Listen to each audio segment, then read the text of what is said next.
정말 충격적이었습니다.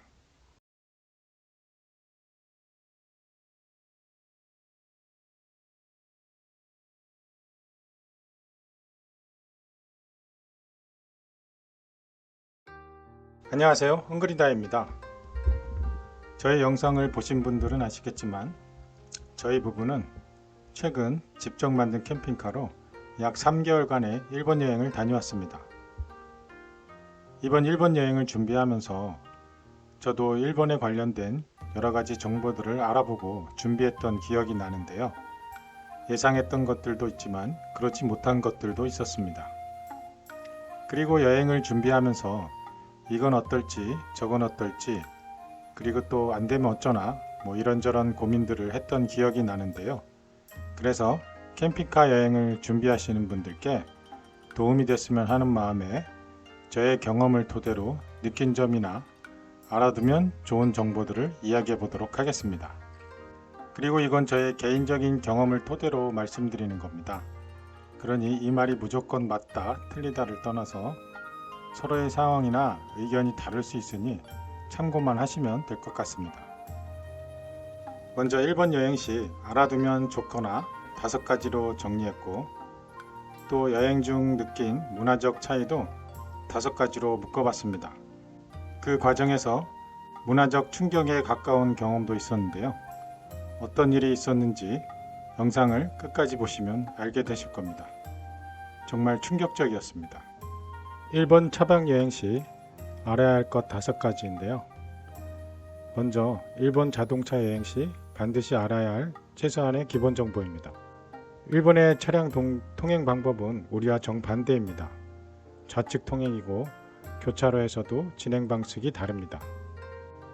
우선 일본 차는 우핸들이라 저희처럼 한국 차의 좌핸들을 가져가게 되면 유료도로 수납이나 드라이브 스루 같은 창구에서 조수석 창문을 내려야 합니다. 동승자가 있으면 크게 불편하지는 않습니다. 조수석에서 책임지고 해야 할 일들이 많다 보니 동승자가 있으면 운전자는 오히려 편리합니다. 다만 혼자라면 요금이나 영수증을 주고받을 만한 손잡이가 긴 바구니 같은 게 있으면 좋습니다. 없으면 운전석에서 조수석까지 벨트를 풀고 건너가야 하는 그런 불편함이 생기는 거죠. 또 차에서 내려서 처리해야 하는데 차량 통행이 빈번한 곳에서는 꽤 불편할 수 있습니다. 두 번째로는 교차로 통행 방법인데요. 일본에서 자차든 렌트카든 처음 운전을 하는 분들 입장에서는 꽤 부담스러운 부분일 텐데요. 교차로 신호등은 대부분 주황색, 빨간색, 초록색 3색 체계입니다. 여기까지는 우리나라와 같지만 색에 따른 진행 규칙이 다릅니다. 여기서 중요한 건 빨강과 초록색만 보시면 되는데요. 빨강 신호에서는 무조건 멈춥니다. 직진은 물론이고 좌회전, 우회전도 모두 할 수 없습니다. 그래서 빨강색에서는 그냥 멈춰 있으면 되고요. 그리고 직진 신호는 초록입니다. 그런데 중요한 점은 이 초록불에 직진뿐 아니라 좌회전과 우회전을 모두 한다는 겁니다. 초록불에서 좌회전은 비교적 수월합니다. 좌측 통행이라 우리나라의 우회전이 일본에서의 좌회전이라고 생각하시면 됩니다. 좌측 차로에서 좌측으로 가니 방해가 적고 건널목 보행자만 조심하면 됩니다. 문제는 우회전이 조금 어렵다는 점입니다. 우리나라의 비보 좌회전처럼 맞은편에서 오는 직진 차량 사이를 보고 기회를 봐서 우회전을 해야 하기 때문인데요. 직진 차량이 우선이므로 상황을 잘 보면서 직진 차량이 끝날 무렵에 차량을 천천히 교차로 중간까지 가져갑니다. 그리고 직진 차량이 모두 지나가면 우회전으로 들어가면 됩니다. 이때 타이밍을 놓쳐서 교차로 중간에 멈춘 상태이거나 신호가 바뀌어도 당황하지 말고 천천히 우회전으로 빠져나가면 됩니다. 일본에서는 빵빵대거나 쌍라이트를 켜는 일은 거의 없습니다. 상대방의 상황을 이해해주는 분위기도 있고 비보 우회전상 어쩔 수 없는 부분이기도 하니까요. 우리나라였으면 빵빵에 쌍라이트에 심하면 창문 열고 소리 지르는 경우도 있죠.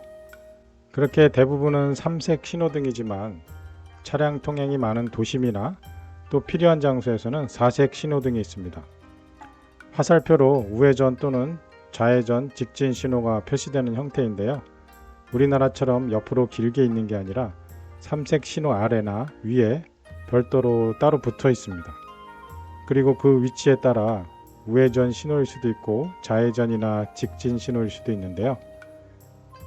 오른쪽 밑에 붙어 있으면 대체로 우회전 신호이고 가운데는 직진, 왼쪽은 좌회전일 가능성이 높습니다. 우회전 전용 신호가 있는 곳에서는 무리하게 교차로에 미리 진입할 필요가 없습니다. 그냥 기다렸다가 우회전 신호가 되면 서서히 가면 됩니다. 물론 우회전 신호가 있어도 초록불에 우회전할 수가 있습니다. 다만 우회전 신호가 따로 있는 곳은 해보면 알겠지만 눈치껏 끼어들기가 어려운 곳이 많습니다. 신호체계는 이 정도만 알아도 충분합니다.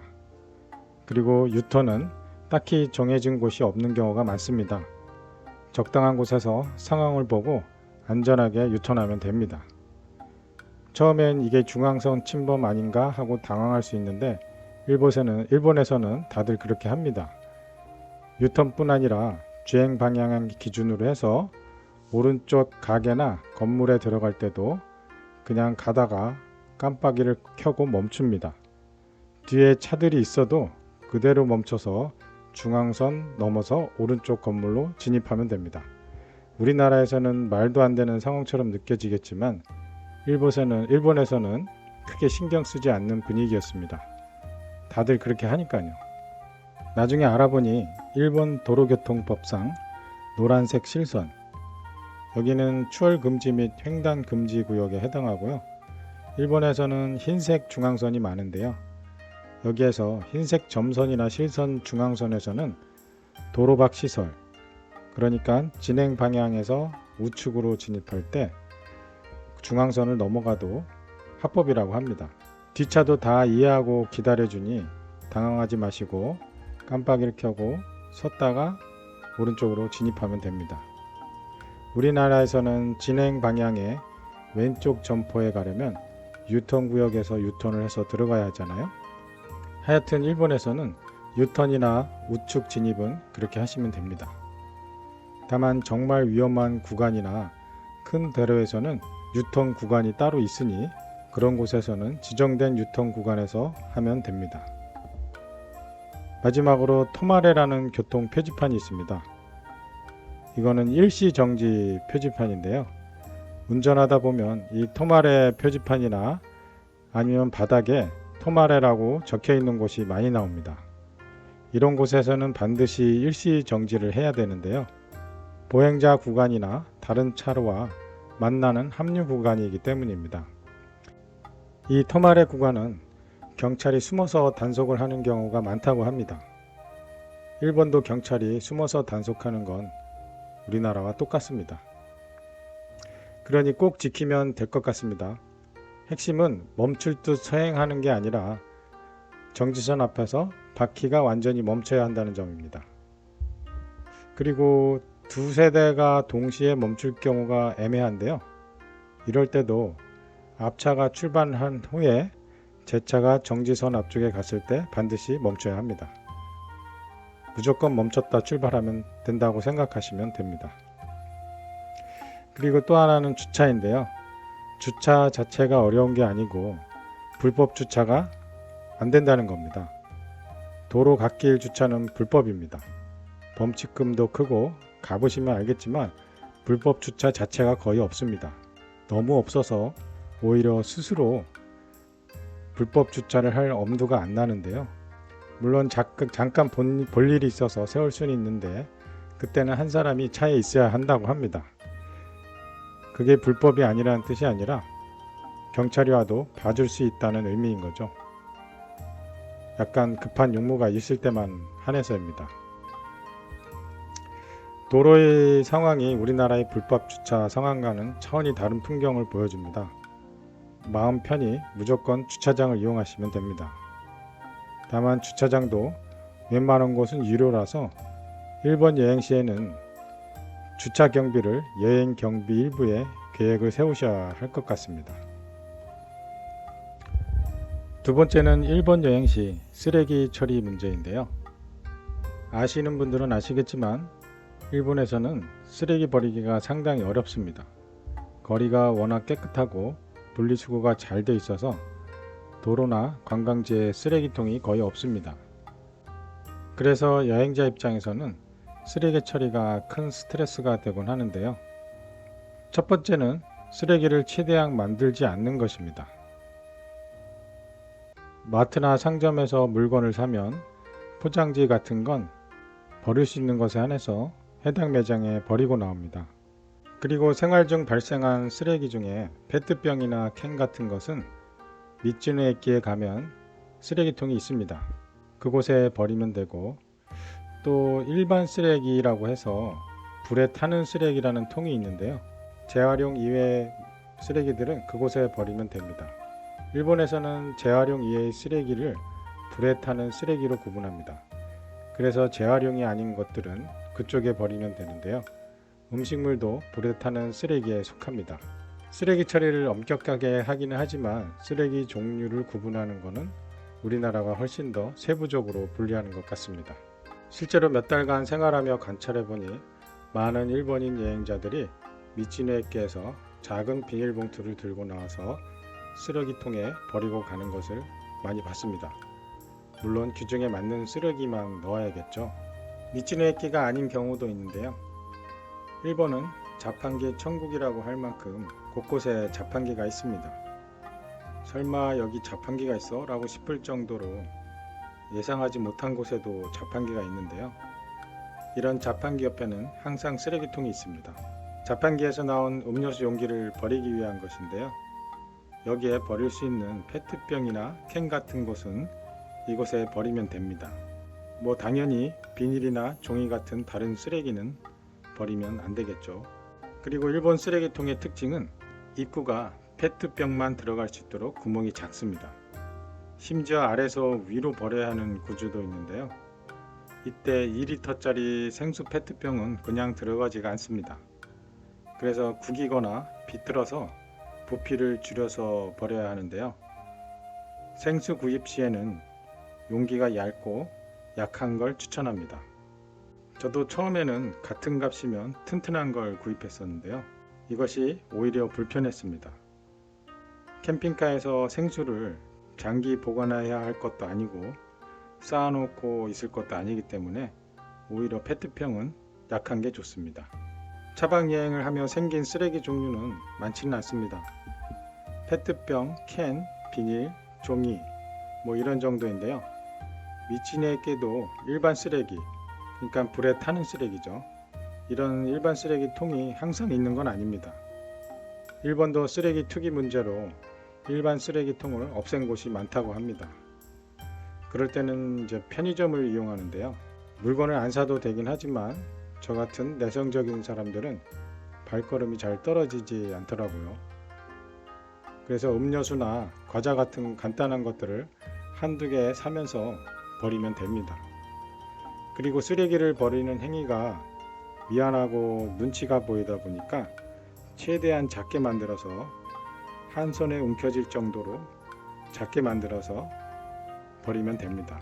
도시락 용기 같은 것은 식사 후 음식물 찌꺼기를 잘 닦아낸 뒤에 마트에 다시 버리면 됩니다. 마트에는 분리수거함이 다양하고 도시락 용기 버리는 곳이 따로 있습니다. 없거나 혹시 다른 곳으로 이동했을 경우에는 타는 쓰레기로 분리해서 버리면 됩니다. 그리고 절대로 한 번에 모아두었다가 버리지 않습니다. 하루 이틀 생긴 쓰레기는 바로바로 버리고요. 하루 여행 중에라도 버릴 수 있는 곳이 있으면 작은 쪼가리라도 그때그때 갖다 버리곤 했습니다. 세 번째는 화장실 사용하는 문제인데요. 일본에서 시내를 다니다 보면 공중 화장실이 많지가 않습니다. 물론 한국도 요즘은 건물 화장실들을 비공개로 운영하는 곳이 많긴 하지만 어쨌든 외국인 입장에서 일본에서 화장실을 찾고 이용하는 일이 꽤 어려울 수 있습니다. 일단 위치 정보에도 익숙하지 않고 의사소통도 원활하지 않다 보니 물어보는 것 자체가 부담스럽기도 합니다. 관광지에는 화장실이 있긴 있지만 거리를 걷다가 급하면 난처한 상황이 생기곤 하는데요. 이럴 때는 편의점으로 가면 됩니다. 일본 편의점은 한국과 달리 대부분 화장실이 있습니다. 물론 매장 안쪽에 있어서 눈치가 보이긴 하지만 무료로 이용할 수 있습니다. 그리고 편의점이 곳곳에 있다 보니 비교적 쉽게 접근할 수 있는 위치에 있습니다. 저희는 처음에 화장실을 사용할 때마다 뭔가를 샀는데요. 3개월 동안 지켜보니 일본인들은 아무렇지도 않게 들어가서 화장실만 이용하고 나오는 경우도 상당히 많았습니다. 그래도 낯선 이방인으로서 괜히 눈치가 보일 때가 있어서 저희는 2인 1조로 움직였습니다. 한 사람이 들어가서 물건을 고르고 다른 한 사람은 쓰레기통을 들렀다가 화장실로 바로 가는 거죠. 그리고 편의점 중 가장 편했던 곳은 패밀리마트였습니다. 쓰레기통이 밖에 있는 곳도 종종 있고요. 또 점원들이 외국인 노동자인 경우가 많았습니다. 다른 편의점에도 가끔 외국인 노동자가 있긴 했지만 패밀리마트는 유독 외국인이 많아서 부담이 덜했습니다. 외국인 노동자를 폄훼하라는 뜻은 아니고요. 뭐랄까 같은 외국인 입장이라는 점에서 서로 간의 이해와 또 무관심 이런 거를 기대하게 되는 거죠. 이게 무슨 말인지는 다들 아시겠죠? 아실 거라고 생각합니다. 네 번째, 현금 가지고 다니기인데요. 일본은 아직도 카드를 받지 않고 현금만 받는 곳이 많습니다. 우리나라에서는 상상하기 어려운 일인데요. 어쩌겠습니까? 일본에 가면 일본의 룰을 따라야겠죠. 심지어 홈플러스 익스프레스보다 훨씬 큰 마트였는데도 카드를 받지 않는 곳이 있었습니다. 그때는 정말 당황했었는데요. 큰 마트라 카드가 안 될 거라는 생각도 못하고 물건을 잔뜩 샀는데 갑자기 안 된다고 하니 언어도 안 되고 뭐라고 말할 수도 없고 왜 그런지 물어볼 수도 없고 그래서 순간 당황했던 적이 있었습니다. 아예 현금을 지불할 생각으로 갖고 갔으면 상관이 없었을 텐데 말이죠. 큰 관광지 입장료도 현금만 받는 곳이 있었습니다. 물론 모든 가게가 현금만 받는다는 말은 아닙니다. 많은 곳에서 카드도 많이 받았습니다. 관광지 위주라 그랬는지 모르겠지만 저희 경험상 대략 한 20-30% 정도는 현금만 되는 곳이었던 것 같습니다. 그래서 항상 일정 금액의 현금을 가지고 다니는 게 좋습니다. 그리고 환율과 단위가 대략 10배 정도라서 동전을 자주 쓰게 됩니다. 10에는 우리 돈 100원, 100에는 우리 돈 1000원이니 일상에서 1000원 단위 물건들은 많잖아요. 그러다 보니 100엔, 10엔 동전을 자주 사용하게 됩니다. 동전 지갑을 꼭 가지고 다니시면 훨씬 편리합니다. 주머니에 대충 넣고 다녀도 괜찮은데 주머니가 볼록하고 짤랑짤랑 소리가 나기 때문에 불편할 수 있습니다. 다섯 번째, 유료 주차장 이용 방법인데요. 일본에서는 불법 주차가 거의 없습니다. 물론 하면 하는 거지만 그렇게 되면 엄청난 금액의 범칙금이 돌아올 수 있습니다. 게다가 경찰들이 숨어서 단속한다고 하니 언제 어디서 나올지 주의를 해야 합니다. 아마 일본에서 불법 주차가 거의 없는 이유는 일본인들의 투철한 준법 정신과 철저한 단속, 그리고 강력한 금융 치료 때문일 것 같습니다. 어쨌든 차를 가지고 여행하다 보면 주차해야 할 때가 있고 때로는 주차장에서 1박을 해야 할 때도 있는데요. 도심지 같은 곳은 밑지낼 길가 없기 때문에 차박을 할 만한 곳이 없는 경우가 많습니다. 그렇다고 시내 밖으로 나가서 다음날 다시 와서 구경하기에는 일정상 무리가 있을 때도 있고요. 이때 주차장을 최대한 아껴 쓰는 방법은 일단 요금이 저렴한 곳을 찾는 것입니다. 보통 30분당 얼마, 1시간당 얼마 이렇게 표시가 되어 있는데요. 여기에 더해 최대 주차 요금이 있는 곳이 있습니다. 예를 들어 24시간에 얼마, 혹은 아침 몇 시부터 저녁 몇 시까지는 주간 최대 요금 얼마, 또 밤 몇 시부터 아침 몇 시까지는 야간 최대 요금 얼마, 이런 식이 있는데요. 몇 시간만 머무를 거라면 시간당 요금을 계산해 보면 되고요. 장시간 주차나 1박을 해야 할 경우에는 예를 들어 보면 1시간에 300원인 곳에서 주간 최대 요금이 600엔인 경우가 있습니다. 이런 곳은 주차비 걱정 때문에 2시간 안에 오려고 애쓸 필요가 없습니다. 1시간이 넘었다면 그냥 계속 세워두고 여유있게 둘러봐도 4시간, 5시간이 걸려도 요금은 600엔만 내는 거죠. 그리고 이런 곳은 야간 최대 요금이 또 별도로 있는데요. 예를 들어 저녁 8시 이후부터 다음날 7시까지 야간 최대 요금이 200엔 이렇게 되어 있다면 밤새 주차를 해도 200엔 밖에 안 내는 거죠. 낮에는 돌아다니면서 놀다가 저녁에 주차하면 아침까지 편하게 쉴 수 있는 겁니다. 또 어떤 곳은 주간 야간 구분 없이 24시간에 800엔, 1000엔 이런 것도 있는데요. 주차 후 24시간까지는 시간당 요금이 아무리 넘어도 800엔이나 1000엔만 내는 겁니다. 그런데 여기서 주의할 점이 있습니다. 저도 당한 적이 있는데요. 가격표에 24시라는 것만 한자로 보면 실수할 수가 있습니다. 얼핏 보면 24시간 동안이라고 착각하기 쉬운데요. 간판에 일본어로 적혀 있습니다. 당일 24시까지 라고 쓰인 곳이 있고요. 24시간 최대라고 쓰여져 있는 곳이 있습니다. 이게 얼핏 보면 두 개 다 24시간 최대 요금일 것이다 라고 생각하게 되는데요. 당일 24시까지라는 요금은 주의해야 합니다. 이거는 입차 시간과 상관없이 최대 요금이 얼마인데 당일 24시까지만 적용된다 이런 뜻이거든요. 그러니까 언제 주차했던 간에 최대 요금을 넘어섰을 때는 그 최대 요금만 적용이 되는데 그게 당일 24시 그러니까 밤 12시까지만 적용이 된다는 겁니다. 그리고 0시부터는 다시 요금이 리셋이 돼서 그때부터 다시 과금이 되는 거죠. 저도 별 생각 없이 주차했다가 2배로 비싼 요금을 낸 적이 있었습니다. 그러니 최대 요금 이용 시에는 입차 후 24시간인지 당일 24시까지인지 한자 표기를 꼭 확인하셔야 합니다. 야간 최대 요금만 잘 활용하면 도심에서도 저렴하게 하루를 보낼 수 있습니다. 문제는 화장실인데요. 주변에 가까운 곳에 이용 가능한 화장실을 알아두면 도움이 됩니다. 물론 캠핑카나 포타포티 같은 게 있으면 상관없겠죠. 이렇게 일본 여행에서 차박 여행 시 꼭 알아둬야 할 것들에 대해서 이야기해 봤는데요. 일본 여행을 계획하시는 분들이라면 사전에 잘 염두에 두고 준비하시면 좋을 것 같습니다. 이번에는 일본 여행 중 느꼈던 우리와의 문화적 인식 차이에 대한 것들인데요.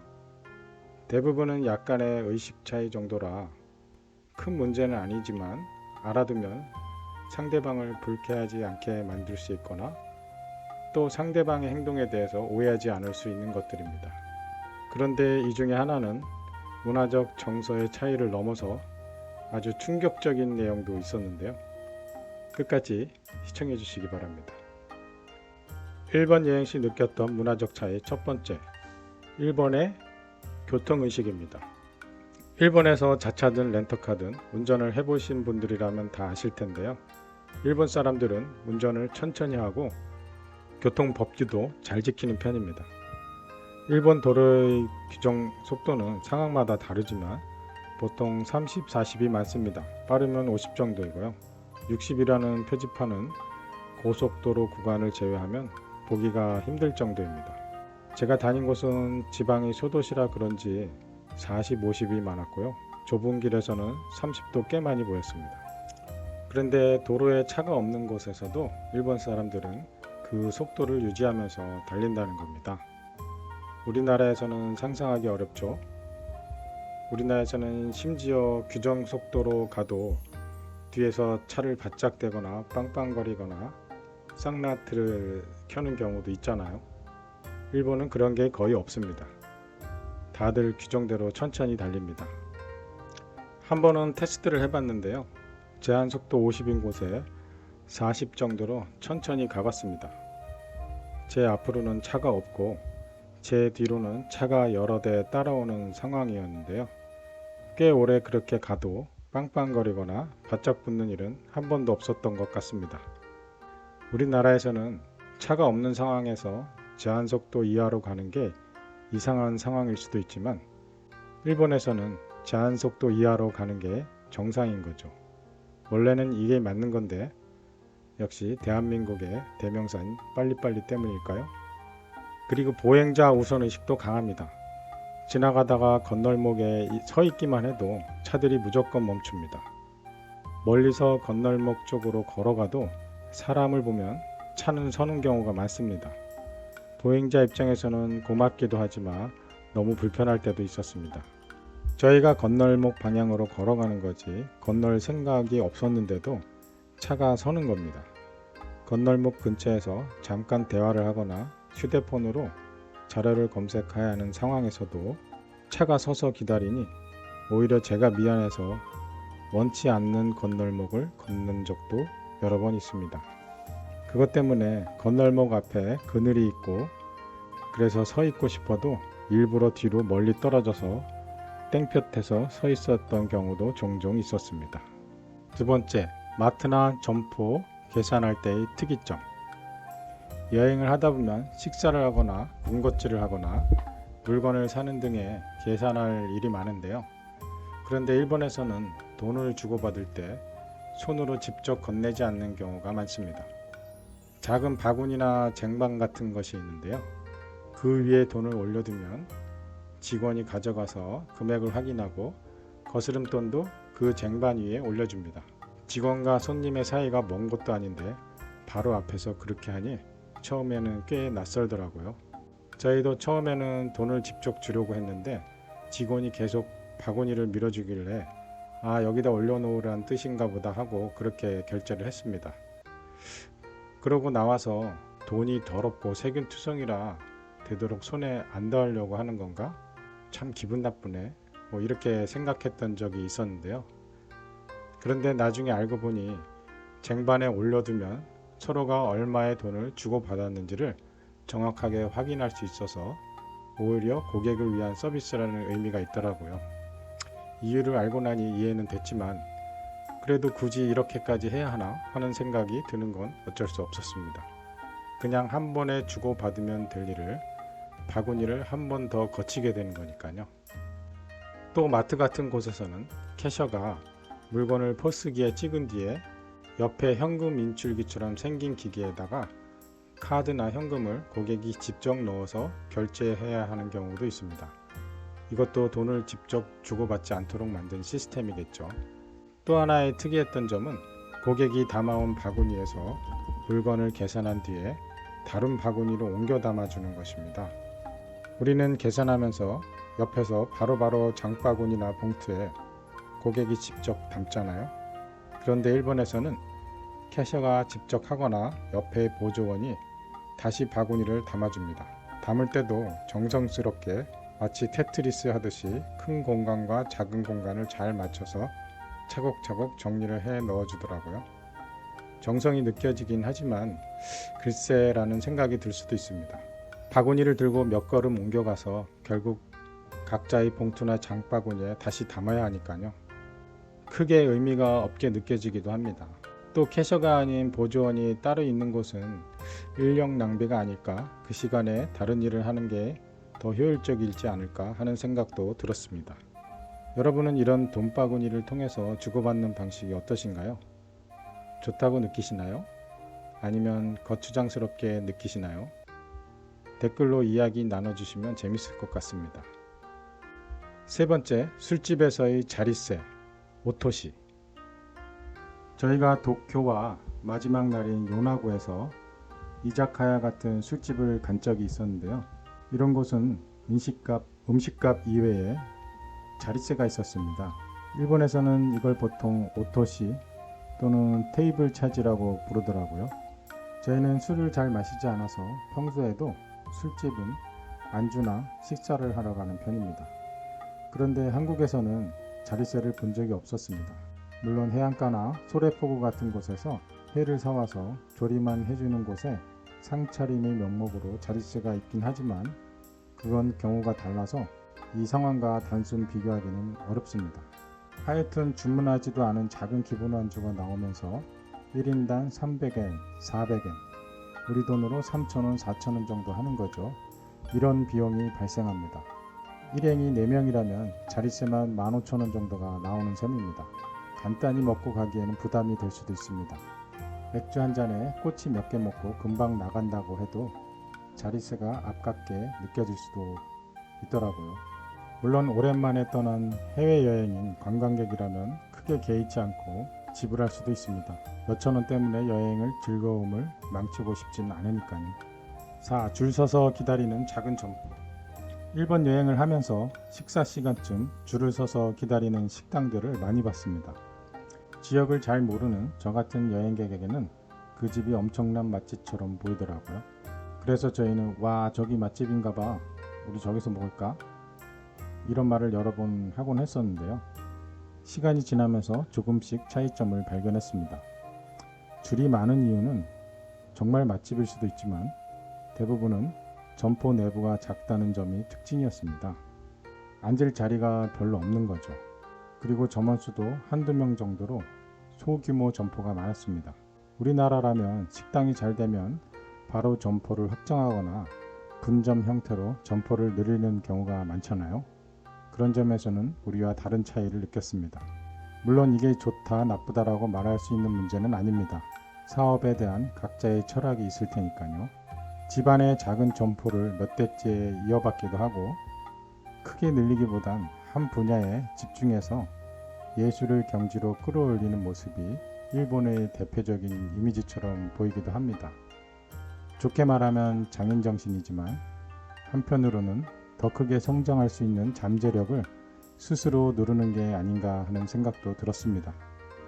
물론 이것은 순전히 제 개인적인 생각일 뿐이고 장인정신, 노포, 3대 가업 이런 거를 폄훼하려는 뜻은 아닙니다. 5번째, 온천에서의 문화적 충격. 이건 제가 일본에서 경험한 일 중 정말 충격적이었던 일입니다. 아소에서의 즐거운 여행을 마치고 저희는 아소 미치노에키에서 이틀간 천천히 보는 적이 있습니다. 바로 옆에 온천이 있어서 피로도 풀 겸 목욕을 하러 갔었는데요. 여행자들이 성지인 만큼 온천에는 사람들이 꽤 많았습니다. 저도 눈치껏 자리를 잡고 샤워를 한 뒤 온탕에 들어가서 피로를 풀고 있었습니다. 시간이 조금 흐른 뒤 이제 때를 밀어야 할 시간이다 하고 나오려고 하는데 제 앞에서 옷을 입고 왔다 갔다 하는 사람이 있었습니다. 모두가 맨몸이어야 할 목욕탕에서 옷을 입고 돌아다니는 게 이상해서 쳐다보니 그건 바로 여성이었습니다. 그것도 방금 전 입장할 때 상냥하게 웃으면서 대해주던 직원분이었죠. 순간 저는 다시 온통으로 앉아 몸을 깊숙하게 담갔습니다. 뜨거워서 살짝만 앉아 있었는데 그때는 아주 깊숙이 들어갔습니다. 수달처럼 간신히 얼굴만 내밀고 있는 그런 상태였습니다. 그리고 지금 이 상황은 뭐지? 뭐가 잘못된 거 아닌가? 하고 혼란스러웠는데 다른 사람들은 의외로 차분했습니다. 아무 일 없다는 듯 목욕을 하고 왔다 갔다 하고 일행들은 자기들끼리 자연스럽게 대화를 하며 온천을 즐기고 있더라고요. 앞을 오가는 여성 직원분을 마치 투명인간 대하듯 하더라고요. 그 여성 직원분은 탕 안을 이리저리 다니면서 온탕의 온도를 체크하는지 뭔가를 점검하고 곳곳에 있는 세면 도구들을 정리한 뒤 나가더라고요. 그분이 나가고 나서 저는 얼른 온탕을 뛰어나왔습니다. 온몸은 시뻘개져 있더라고요. 덕분에 때는 아주 잘 밀렸습니다. 그날이 충격적인 경험이었는데요. 나중에 똑같은 상황을 또 한 번 겪었습니다. 제 영상 중에 놀이공원 같은 미치노에키라는 게 있는데요. 고베 여행을 마치고 간 곳이었습니다. 그곳에서 비싼 게살 무한뷔페를 먹고 받은 온천 티켓으로 바로 옆에 있는 온천을 갔는데요. 거기서도 똑같은 상황을 마주하게 됐습니다. 알아보니 일본 온천 문화에는 직원분들이 그렇게 청소를 하고 관리를 하는 게 꽤 오래전부터 내려오는 관행이었다고 하더라고요. 물론 요즘은 많이 변하고 있다고는 하지만 아직도 그렇게 운영하는 곳이 많다고 합니다. 그래서 일본인 남성들 손님은 아무렇지도 않게 있었던 것 같았습니다. 혹시 일본 여행 중에 이런 경험 해보신 분 계신가요? 정말 충격적인 문화적 경험이었습니다. 자, 이렇게 차박 여행 시 알아야 할 것들과 문화적 차이를 정리해 봤는데요. 여러분 생각은 어떠신가요? 이 내용은 저의 개인적인 경험을 토대로 말씀드린 것이니 실제 사실과 다를 수도 있습니다. 법적으로 맞네 안 맞네를 따지고자 하는 게 아니라 앞으로 일본 여행, 캠핑카 여행, 차박 여행을 계획하시는 분들께 조금이나마 도움이 되었으면 하는 마음입니다. 저도 일본 경험이 없었던 터라 책상 앞에서 이론만 생각하고 갔었는데요. 실제로 일본에 도착해서 다녀보니 생각보다 쉬웠던 것도 있고 그리고 많이 어렵고 스트레스 받았던 것들도 있었습니다. 그래서 이렇게 영상으로 만들어 봤습니다. 저희 일본 여행 영상이 아직 많이 남아 있습니다. 이 영상들도 많은 시청해 주시고 구독, 좋아요 많이 부탁드립니다. 감사합니다.